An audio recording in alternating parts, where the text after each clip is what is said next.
എൻ്റെ പേര് കെ.പി. യോഹന്നാൻ. ഇത് ആത്മീയയാത്ര. ജനഹൃദയങ്ങളെ സ്വാധീനിച്ച ആത്മീയയാത്ര എന്ന റേഡിയോ പ്രോഗ്രാമിലൂടെ ജനഹൃദയങ്ങളെ നേടിയ ഡോക്ടർ കെ.പി. യോഹന്നാന്റെ ലാളിത്യം നിറഞ്ഞ പ്രഭാഷണങ്ങൾ സാധാരണക്കാരെ കയ്യിലെടുക്കുന്നവയായിരുന്നു. വരിക, മരിക്കുക, ജീവിക്കുക എന്ന സുവിശേഷ ആഹ്വാനത്തിനുള്ള വാക്കുകളാൽ തീക്ഷ്ണമായി സ്വാധീനിക്കപ്പെട്ട് നന്നേ ചെറുപ്പത്തിൽ തന്നെ ക്രിസ്തുവിനോടൊപ്പമുള്ള ജീവിതം വ്രതമാക്കി തെരഞ്ഞെടുത്ത വ്യക്തിത്വം. ഒരു നല്ല പ്രഭാഷകനും വ്യത്യസ്തതയാർന്ന അനേകം ഗ്രന്ഥങ്ങളുടെ രചയിതാവുമായിരുന്നു കെ.പി. യോഹന്നാൻ.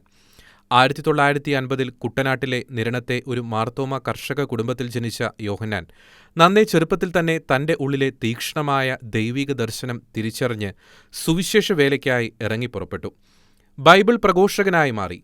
ഓപ്പറേഷൻ മൊബിലൈസേഷൻ എന്ന സുവിശേഷ സന്നദ്ധ സംഘടനയിൽ ചേർന്ന് ദൈവവചനം പഠിച്ച് തിരുവല്ല കേന്ദ്രമാക്കി പ്രേക്ഷിത പ്രവർത്തനം തുടർന്ന കെ.പി. യോഹന്നാൻ ജീവസന്ദേശം എന്ന തൻ്റെ റേഡിയോ പ്രോഗ്രാമിലൂടെയും ആത്മീയ യാത്ര എന്ന സുവിശേഷ സന്നദ്ധ പ്രവർത്തനങ്ങളിലൂടെയും ഇന്ത്യയിലെ നാനാജാതി മതസ്ഥരുടെ ഇടയിൽ ഉണ്ടാക്കിയത് അനിതരസാധാരണമായ സ്വാധീനം തന്നെയായിരുന്നു.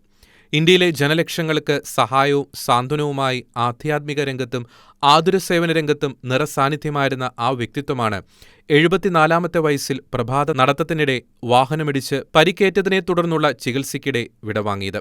ഇന്ത്യയുടെ വിവിധ സംസ്ഥാനങ്ങളിൽ നടത്തിയ തന്റെ പ്രവർത്തനങ്ങളിലൂടെ ക്രിസ്തുവിന്റെ സ്നേഹം തിരിച്ചറിഞ്ഞ് വിശ്വാസി സമൂഹത്തെ ചേർത്ത് നിർത്തി അദ്ദേഹം രൂപം കൊടുത്ത സഭയായിരുന്നു ബിലീവേഴ്സ് ചർച്ച്. ആതുരസേവന രംഗത്ത് സഭ വേറിട്ട പ്രവർത്തനങ്ങൾ നടത്തുകയും ചെറിയ ചെലവിൽ സാധാരണക്കാരന് മെച്ചപ്പെട്ട ചികിത്സ നൽകാൻ മെഡിക്കൽ കോളേജ് പോലും ആരംഭിച്ച ഡോക്ടർ കെ.പി. യോഹന്നാൻ നേപ്പാളിലും ഇന്ത്യയിലെ എല്ലാ വടക്കുകിഴക്കൻ സംസ്ഥാനങ്ങളിലും ശക്തമായ പ്രേക്ഷിത പ്രവർത്തനങ്ങൾക്കും ജീവകാരുണ്യ പ്രവർത്തനങ്ങൾക്കും മുൻകൈയെടുത്തു. പിൽക്കാലത്ത് ബിലീവേഴ്സ് ഈസ്റ്റേൺ ചർച്ച് എന്ന പേരിൽ എപ്പിസ്കോപ്പൽ സഭയാക്കി മാറ്റിയ ബിലീവേഴ്സ് സഭയുടെ പ്രഥമ മെത്രാപ്പോലിത്ത സ്ഥാനം അലങ്കരിച്ച അദ്ദേഹം അത്തനേഷ്യസ് യോഹാൻ മെത്രാപ്പോലിത്ത എന്ന പേരിലാണ് അറിയപ്പെട്ടത്. തിരുവല്ലയിലെ believers super speciality medical college, Konni Sashwathikananda ആശുപത്രി തുടങ്ങിയ ആതുരാലയങ്ങളും തിരുവല്ലയിലും തൃശൂരും റെസിഡൻഷ്യൽ സ്കൂളുകളും റാന്നിയിൽ എഞ്ചിനീയറിംഗ് കോളേജുമൊക്കെയായി വിപുലീകരിക്കപ്പെട്ടു സേവന മേഖലകൾ.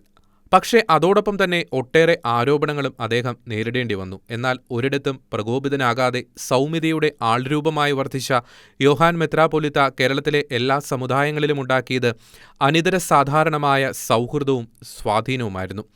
ഒരു സാധാരണ കുടുംബത്തിൽ നിന്ന് ലോകം അറിയപ്പെടുന്ന സുവിശേഷകനായും അനേകർക്ക് അത്താണിയായും അനേകം സ്ഥാപനങ്ങൾക്ക് ആരംഭം കുറിച്ചും ബിലീവേഴ്സ് ചർച്ചിന്റെ സ്ഥാപകന് പരമാധ്യക്ഷനായും ലോകചരിത്രത്തിൽ തന്നെ തന്റേതായ വ്യക്തിമുദ്ര പതിപ്പിച്ച ഡോക്ടർ കെ.പി. യോഹന്നാൻ മെത്രാപ്പൊലീത്തായ്ക്ക് ഷെക്കന ന്യൂസിന്റെ ആദരാഞ്ജലികൾ.